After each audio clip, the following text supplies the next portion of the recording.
What am I on? 203, I think. I may have put 202 in the title. 203 of the good parts. This is a social media show where I do my best to share ideas and tips that can help you and me create more success, freedom, and prosperity. A lot of times I talk about stuff that relates to the home business profession specifically, because that's my wheelhouse. And in today's episode, I'm excited to share with you a couple of things that I learned from a top producing home business entrepreneur that I had a chance to learn from this last Saturday. We ran a competition, although I don't love that word. We ran we ran a game where we were doing a public release of a product. I got a little frog in my throat. We added a new product to our product lineup, and so we had prizes, and we had a deadline, and we said, hey, if you guys want to go out and introduce more people to this product, you can win these prizes. And one of the prizes was, if you enrolled at least one customer or two customers, you could attend this private webinar with this lady. Her name is Diane Hockman. You may have heard of her.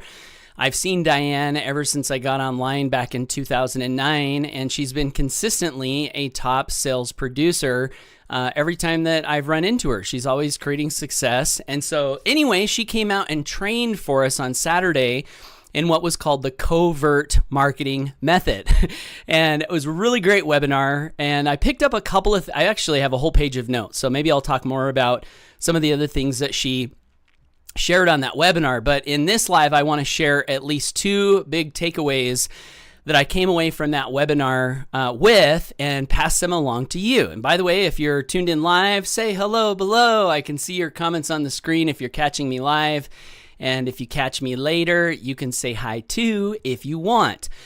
Okay, so the first takeaway is it wasn't something she directly taught, but it was something she said that sparked a train of thought in me that I think I learned for myself after hearing something she said. So I want to pass that along. And then the second one is a really, really simple thing that she does that works well, that I think I do also. I recognized this specific thing, and it's helped a lot with sales and transforming the things that I'm bringing to market, whether that's a product or a piece of content. This one little thing is really, really helpful for enticing even more people to want to tune in to whatever it is you're bringing to market. So the first thing, as Diane was teaching, one thing she said was, she said, I'm going to say some things that may have some exceptions to it. So in other words, sometimes when I say something, it may be that it doesn't apply in every situation and in every scenario and with every person and with every different phase of the home business journey you're on. And then she said, probably most everything that we say has an exception to it. And an exception, of course, is just where you hear someone say something and then you say to yourself, well, that's not true because I have this other example where that thing this person said doesn't accurately describe this other example that I'm aware of. That's an exception. And so as she was talking about that, I started thinking about this idea of principles. You know, in my business, we have a vision, and that's freedom through principle-centered leadership. I've actually adopted that as my major definite purpose in life, is to do what I can to help others create freedom and do it through principle-centered leadership. So we talk a lot about principles. And so when Diane said that most of what we say has an exception to it, I started thinking about principles and what makes principles so powerful, I think.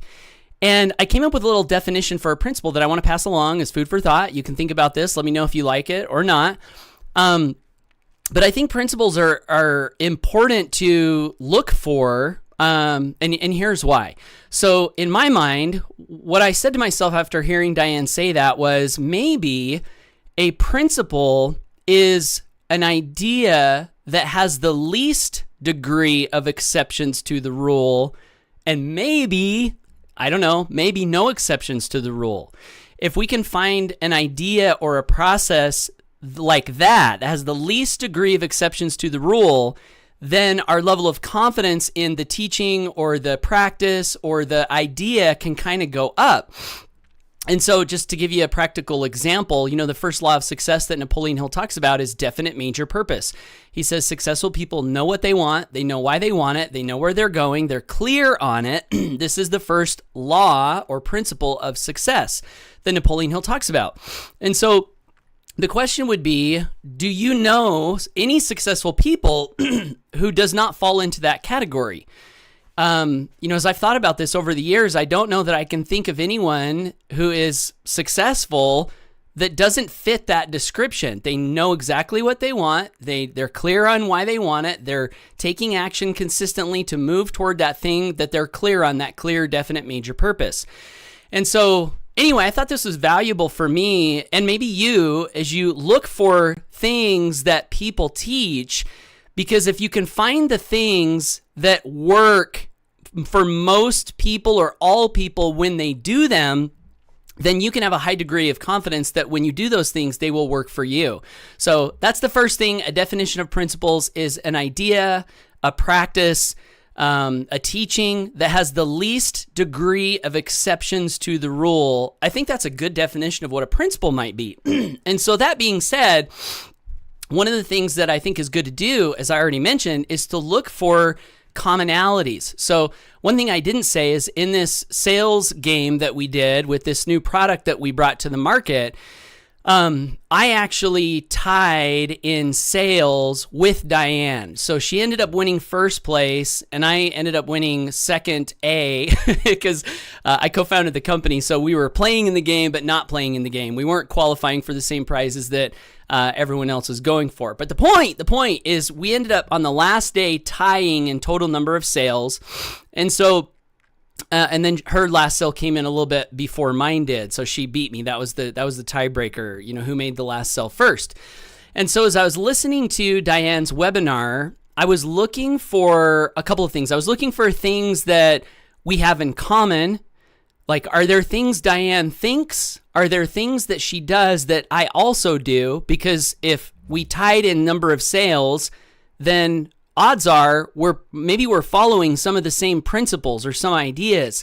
And that was definitely the case. And then I was also looking for things, to learn that I didn't know, which I found a bunch of those too. And so the one thing that I wanted to pass along today, because I don't want to make this too long, I want to do my best to start making these episodes a little bit shorter. But the one thing she did that I also do, and maybe you could say that's a principle. If two high-producing individuals are doing this same thing, maybe this is a good thing to do, is she said she always gives, she always gives her products a name. So she said she will never, in her emails and in her video, she'll never directly name the product, the name that the company gives the product, but she'll give it her own name. And more specifically, not just will she give it a name, but she'll give it a name that sparkles, a metaphorical name. Hey, Veroni, good to see you. Thanks for tuning in. She'll give it a name that sparkles. And I've noticed that I do that too. When I think about like email subject lines or a piece of content, if you can give your content a name that sparkles, or in other words, has like magical qualities to it, that it implies benefits to it, a couple of things happen. I remember learning from Anthony Robbins in a book I read a long time ago about the power of metaphors as a teaching strategy. And metaphor is just, where you take something that's unfamiliar to someone and then you describe it in a way, or you give it a metaphorical description that someone is familiar with. And like you could say, building a residual income from home is like building a pipeline of money from the marketplace to your bank account. It takes some work to build the pipeline, but once the pipeline is built, that money from the market just continues to dump into your bank account, just like a pipeline of water or a pipeline of oil. So that's a metaphor, right? So with a metaphor, what you can do is you can take someone who might not understand the concept of residual income and compare it to something that they do know and they do understand. And a couple of things happen from that. One is the person goes from feeling a state of, I don't understand this, to, oh, yeah, I understand this. I know exactly what you're talking about. So when you give your product or your content a name, a metaphorical name, all of a sudden it goes from being something that they didn't understand to now they're saying, I get it. I get it. I get what this is. So I think that's the first powerful aspect of naming things, naming your podcast episodes, naming your YouTube videos, naming, your products, naming whatever it is you're doing. If you can give it a name that is somewhat metaphorical, people can get it. And then the other thing that happens when you give something a name is you transform it in the mind of the person listening in a good way. One of the things that I've been learning about in a book I've been reading lately is something I've known about for a long time, but I'm learning about it in greater detail, is this idea called presuppositions. And the way the book describes it is presuppositions are like seeds you plant in the mind of another person or yourself without your conscious mind necessarily being aware of what's happening. So it's kind of like communication that's contained in the communication that's just sort of assumed or implied. These are presuppositions. And so if you give your product or your service or your boot camp or whatever it is you're marketing a metaphorical name, what you can do is you can embed positive benefit-driven presuppositions in the perception of that thing that you're offering to people. And so, what would be some examples of, some simple examples of this would be like, I heard one person say one time, Christmas in a cup to describe a cup of hot chocolate, right? So a cup of hot chocolate, you have a certain perception of what that is. But if you call it Christmas in a cup, now all of a sudden it is still the cup of hot chocolate, but it has like excitement and wonder and mystery and magic all inside this little cup of hot chocolate. So do you see how just changing the name of the thing to something else like transfers presuppositionally maybe all of these implied benefits directly into the mind of the person you're speaking to? So anyway, these were two big things I took away, and I may share more if you guys want to learn more about what she taught on that webinar, on the covert marketing webinar. I'm happy to do that. Just comment below. Let me know you'd like to learn more. I've got a whole page of notes, but these were two big ones. So the first one, principle, is an idea that has the least degree of exceptions to the rule. I think that's a really great definition of a principle. And then also giving things names that are metaphorical if you can. The doorway to freedom. I've used that a lot in my home-based business over the years. My business is like a doorway to freedom. Listening to this mastermind is like planting the seeds of your soul in fertile, rich soil, like metaphorically describing things. And as you describe things in that metaphorical way, you'll notice that hey, Delthea, good to see you. How are you? Thanks for tuning in.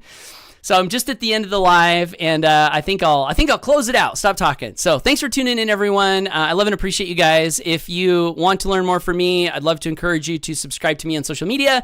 And the best way to stay in touch with me is to subscribe to my email newsletter, where I do my best to share great content, ideas, tips, to help you be more successful, specifically in a home-based business. So people in network marketing, people in affiliate marketing, if you're building a business from home, a lot of tips on sales, marketing, copywriting, personal growth, communication, mindset. These are things that I tend to talk about on my newsletter. So if you want to subscribe to that, if you're not already subscribed to it, I'd love to invite you to visit paulhutchings.net/GIFTS.